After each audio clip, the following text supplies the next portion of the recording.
Hey, what's going on, guys? I hope you all are doing well today. Elliot here, and welcome back to The Fragrance Well. So we got a little bit of a different subject matter today. Going to be a little bit more discussion, so to speak, but I will get to some fragrances based off of that discussion. But today's subject matter is going to be what I just am calling Don't Force It. What do I mean by that? Well, first of all, this is going to be kind of geared towards people who may be a little bit newer to the community, or you just haven't gotten your nose on as much stuff yet. But when you get into the fragrance community, particularly online, Facebook groups, YouTube groups, whatever, Instagram, you are going to be hit with fragrances that are very popular, very much pushed in the community. You're going to see some affirmation around the popularity with these fragrances. So naturally what that means is those are probably going to be ones you want to check out at some point.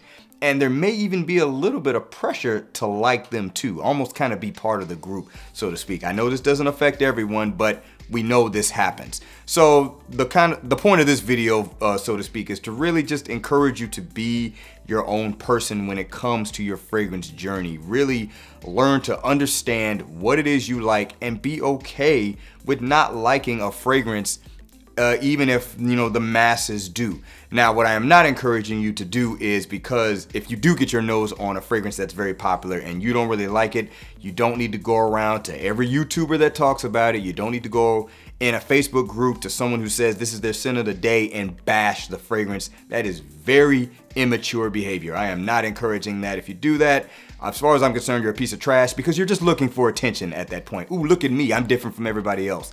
That's not necessary. If you don't like the fragrance, you don't like the fragrance. You know, just move on. You know, you don't have to, announce it to the world, so to speak. But also, don't feel bad if you get your nose on a fragrance that is very much liked by a lot of people and it just doesn't work for you. It just doesn't work for you. That's all. I've certainly had fragrances that I've talked about on my channel that, I'm like, hey, this is one that's very popular, but it just doesn't do anything for me. But I don't bash the fragrance, and I certainly don't bash other people for liking the scent. It just doesn't work for me. On the opposite end, I've also seen evidence to where people say they got their nose on something that's popular and they, almost feel kind of let down because they don't like it as much. This can be kind of a natural thing, with just normal social human behavior. But I'm here to encourage you to say, like, listen, if you don't like it, you don't like it. Now, don't feel bad about, or should I say, don't be discouraged to maybe revisit it. I've got fragrances in my cabinet that I did not like at first, and I revisited them later, and turns out I did like them. Or maybe over time, I liked them. Or maybe I had tested them in a more appropriate manner, and I liked them then versus maybe just spraying them on a blotter strip. So it's also not to discourage you from, trying to revisit a fragrance if you maybe were just on the fence about it, or maybe there was just something about it that didn't sit right with you when you first experienced the fragrance. You're not the only one. Many people get their nose on a scent, don't like it at first, maybe they revisit it later and something changed. Maybe their nose matured, maybe their taste matured, or just changed over time, and now they do like it. So certainly don't feel bad about that either. But anyway, that's kind of my spiel for this video subject matter. But I've got 8 fragrances here that I do think have a bit of popularity to them, and you are likely to maybe see the fragrance being pushed, being praised, and you want to get your nose on it as a result. And there's always that chance that it may not work for you. Some of these fragrances, that is my experience. Some of them, I liked them right away, so that's not really relevant, but I'm just gonna kind of tie that into this subject matter. So we're gonna go over these 8 fragrances right now. But before we do, as always, don't forget to like the video, subscribe to the channel if you do like the content, and please hit that bell icon so you can be notified when I upload new videos. Let's get into it.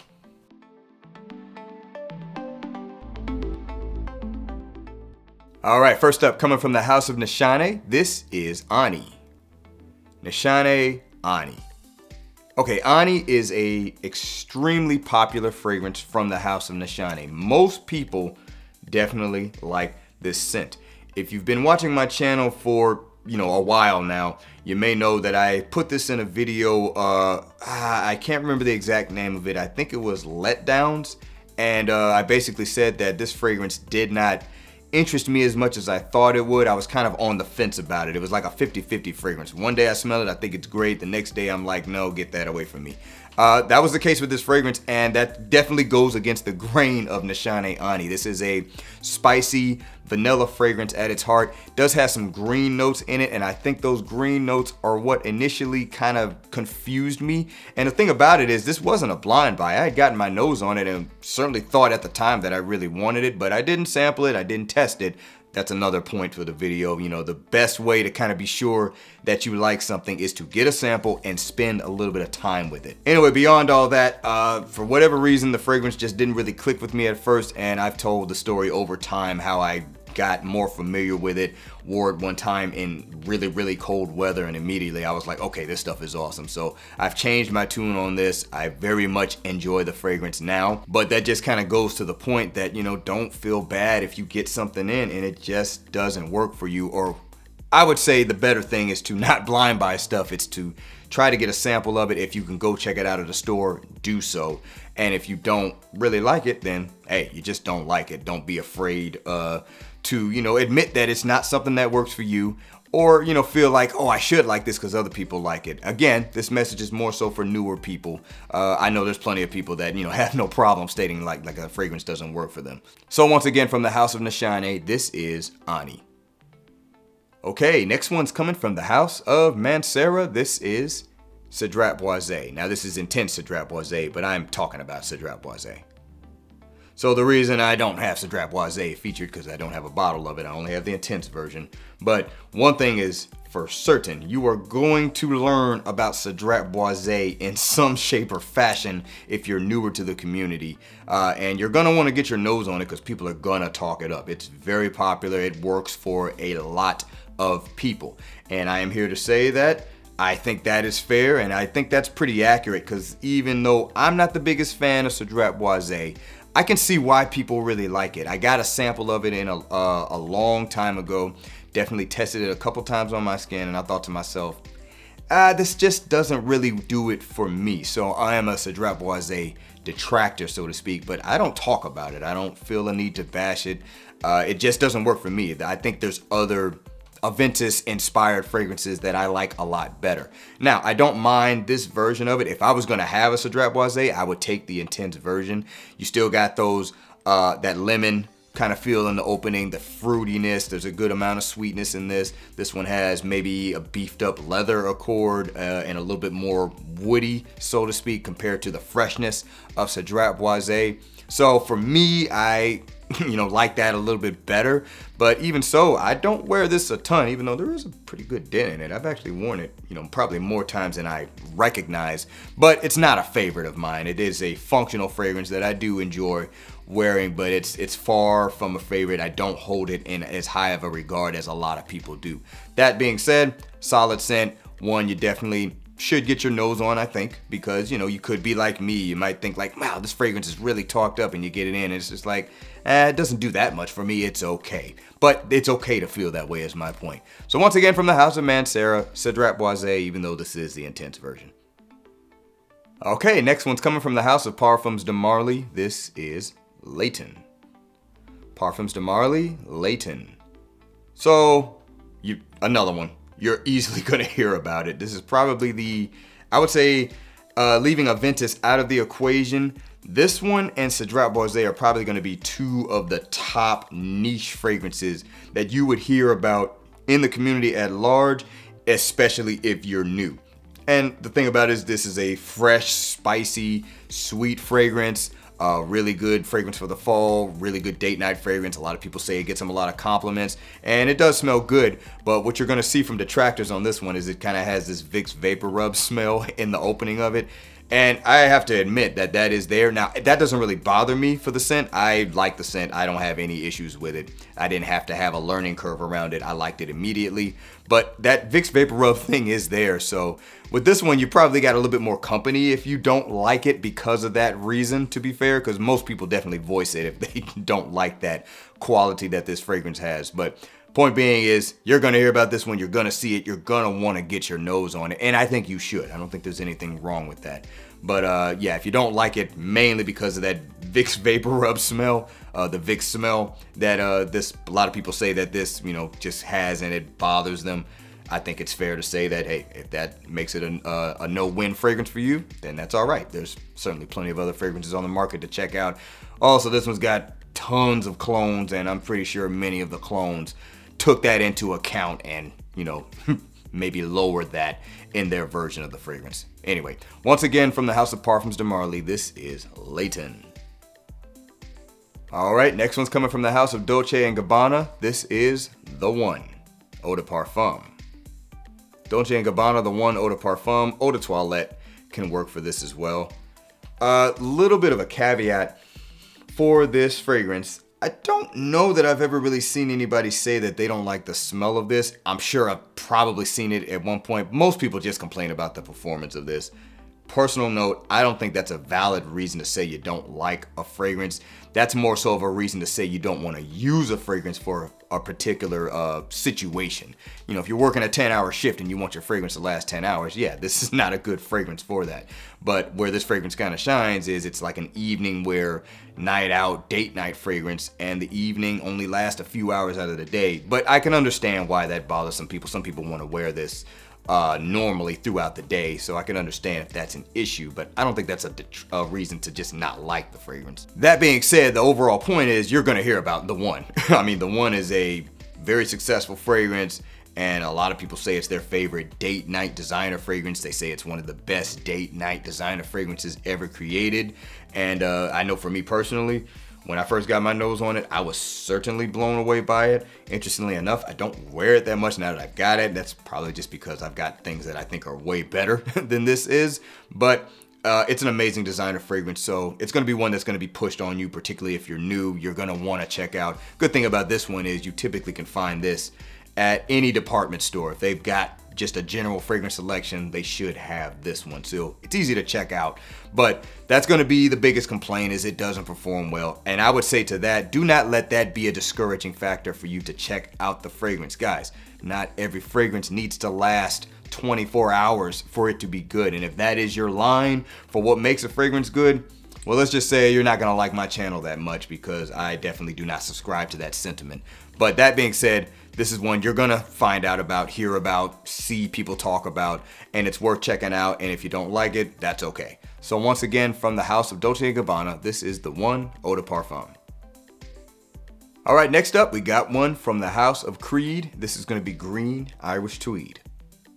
Creed Green Irish Tweed.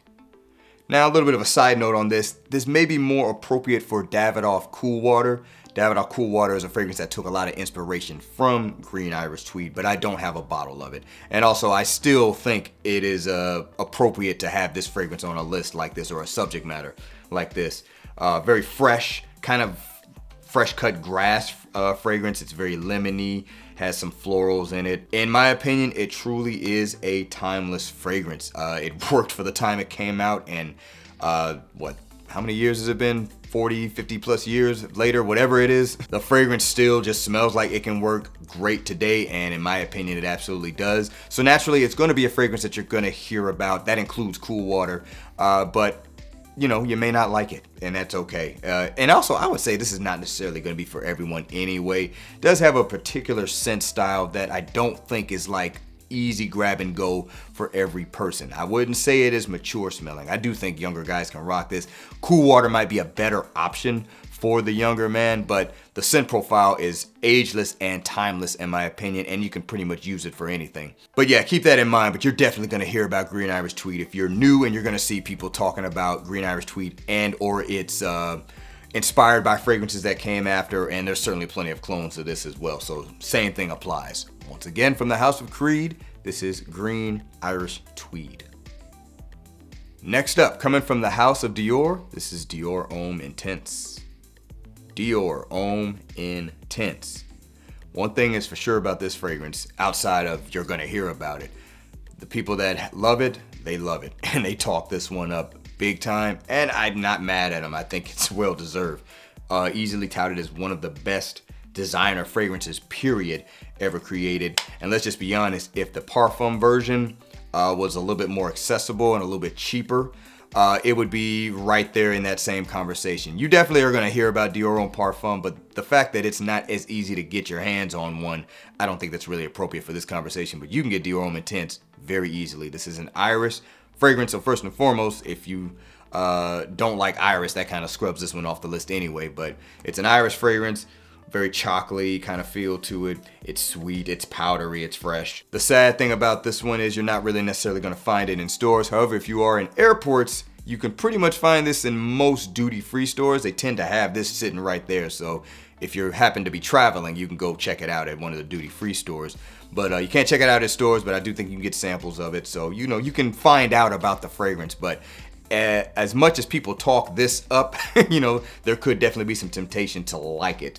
And it is understandable if you don't. But like I said, this one's kind of an easy marker. If you've ever tried any other iris heavy scent and you just cannot stand the smell of iris, then it's kind of easy to mark this one off. But nevertheless, you're gonna see it drummed up and built up in terms of hype, people liking it, people talking about it, and you know, it might be one you want to get your nose on. I certainly felt that way. Once again, from the house of Dior, this is Dior Homme Intense. All right, next one's coming from the house of Bentley. This is Bentley For Men Intense. Bentley For Men Intense. So this one is definitely personal in terms of hearing about it. I heard about how this is a great fragrance for the price, you know, great quality you get for the price. I do agree. You know, when I got it in, I certainly felt the same way. But to be fair, people will definitely tell you that this scent is not for everyone, so tread lightly. But the thing about it is the fragrance is so cheap, it doesn't really break the bank to get, and it's not a total disaster if you get it and don't like it. But I'm not saying that's a reason to grab it. But it worked out for me. It's a woody, leathery scent, spiciness to it. Kind of has this very cheap, boozy smell to it. That's probably the only thing about it where I would say the quality talk up doesn't really apply. But everything else is pretty darn good. I know when I first really started consuming fragrance content on YouTube and getting into Facebook groups, I certainly heard about this one a lot. I don't know if it's still being talked about as much today. To be fair, I don't watch as much content anymore because I'm too busy creating my own content. But I would imagine you still would hear and see this one in terms of a fragrance that you would hear about, because if you go to a number of these discounter sites, you'll see this one as a top seller, mainly because it's cheap. The thing about this one is the people that like it, they do like it, and those that don't. So you're not in lonely company, so to speak, if you don't like this scent. But the fact of the matter is, it's gonna be one that you're probably gonna see pushed in your face and you're gonna wanna check out, and you're gonna be more tempted to because it's not an expensive fragrance. So, you know, just kind of be aware of that. Once again, from the house of Bentley, this is Bentley For Men Intense. Okay, last but not least, one from the house of Hermes. This is Terre D'Hermes Eau de Toilette. Terre D'Hermes Eau de Toilette. Now this is another one you are going to see talked up by a lot of people. I certainly am in that camp. I talk a big game for this fragrance. A lot of people call it a modern day masterpiece, and I am on that bandwagon as well. I do think it's a modern day masterpiece, but to be fair, most people definitely say that, you know, it's another one kind of similar to the Bentley fragrance that it's not for everybody. You definitely want to try it first. Me personally, I love this scent at first sniff. I was blown away by it. I knew it was going to be one I had in my collection, and it's certainly been here a while. They keep making flankers of it, so obviously the fragrance does well, but it is not for everyone. It has this kind of dirty orange smell, earthy orange. It almost smells like you just pulled an orange out of a bunch of dirt. That's kind of the visual picture I can put to it in simplest terms. There's other facets to it. It's not quite that simple, but that's kind of the overall moniker that this fragrance is given. But naturally, people definitely go check this out. Also one you can typically find at department stores, and a lot of people say like, man, I don't really like this. I don't really get what's so popular about it. And listen, that is fair. This scent is not for everybody. It's very vetiver forward. Vetiver is another note that not everybody really likes. So it's definitely okay for you to, you know, be okay with not liking this scent, even though it is drummed up as this amazing 10 out of 10 fragrance. I call it a 10 out of 10 fragrance myself, but it's not for everyone. So I can understand if people say like, you know, Terre D'Hermes just doesn't work for me. Matter of fact, someone mentioned that to me in a post, not on a video I did not too long ago. And hey, I get it. So once again, from the house of Hermes, this is Terre D'Hermes Eau de Toilette. Alright guys, that is going to do it for this video. Let me know down in the comments what you thought of this subject matter. If you want me to do other subject matter kind of similar to this. Something just a little bit different. Guys, I got to change it up for my own sake every now and then. I can't just always do a list that's, you know, super superficial and just like, oh, top 10 this, top 10 that. I got to do these other subject matters just to keep myself interested. Anyway, thank you guys for watching all the way until the end. I really do appreciate it. Remember to be well and smell well. And I will see you in the next episode of The Fragrance Well. Have a good one.